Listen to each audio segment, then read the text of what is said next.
Shalom Bapak Ibu Saudara-saudara yang dikasihi Tuhan. Saya Pendeta Daud Solihin dari GKI Kebonjati, Bandung. Tema renungan harian saat ini adalah Reason, Victory, and Free.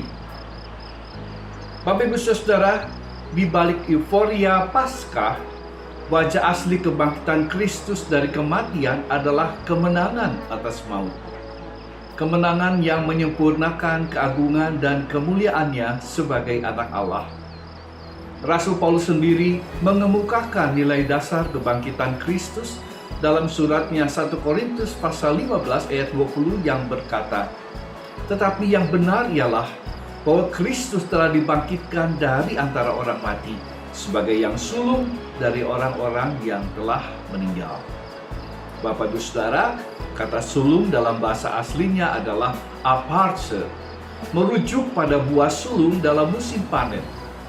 Kata ini memiliki makna yaitu tanda keberhasilan panen, dan biasanya secara ritual buah sulung dipersembahkan kepada Allah sebelum umat menikmati hasil panen-panen selanjutnya.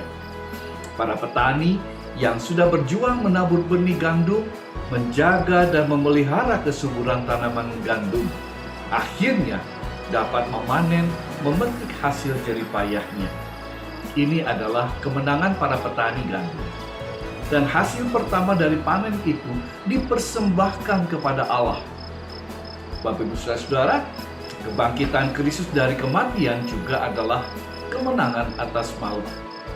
Kemenangan yang menyempurnakan keagungan dan kemuliaannya sebagai anak Allah, dan agar umat manusia, umat tebusannya, dapat berkarya dalam kasih dan kemuliaannya. Kita semua telah dibebaskan dari dosa untuk hidup mengalami kemenangannya atas kuasa maut. Kemenangan ini membebaskan kita menjadi rekan sekerja Allah yang meneruskan kemenangan Kristus atas maut dalam profesi kita masing-masing, sehingga sesama kita juga dimenangkan oleh kebangkitannya. Saudara, setiap orang berjuang memenangkan kehidupannya agar ia berada dalam kebebasan untuk melakukan keagungan dalam tingkatan kehidupan selanjutnya. Contohnya, seorang dokter.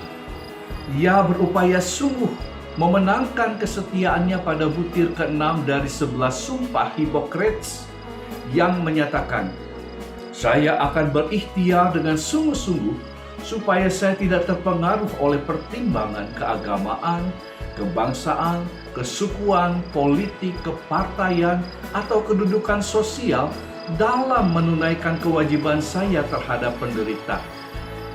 Ia bukan saja seorang dokter yang mampu menyembuhkan penyakit, tetapi dia adalah seorang yang memperjuangkan dan memenangkan kemanusiaan di atas segala perbedaan yang ada. Ketidaksamaan dalam kategori apapun dengan dirinya bukanlah halangan baginya untuk menolong dan menyembuhkan penyakit yang diidap pasiennya. Inilah wawasan kode etik yang akan diteladankan, dilanjutkan oleh para dokter lainnya. Inilah kemenangan profesinya, sehingga ia dengan bebas dapat berkarya dalam nilai-nilai yang luhur. Bapak Ibu Saudara, kita adalah orang-orang yang bebas. Kita dibebaskan dan dimenangkan dalam kebangkitannya. Bebas untuk apa? Bebas untuk memenangkan kehidupan diri sendiri dan sesama kita. Memenangkan komunitas dari godaan dan cobaan yang membelenggu dan membuat kita terikat, berada dalam bayang-bayang maut. Karena itu marilah kita tetap beriman dalam Filipi 4 ayat 13 yang di sana dikatakan, "Segala perkara dapat kutanggung di dalam Dia yang memberi kekuatan kepadaku." Selamat berjuang memenangkan kehidupan bersama kebangkitan Kristus. Tuhan memberkati. Amin.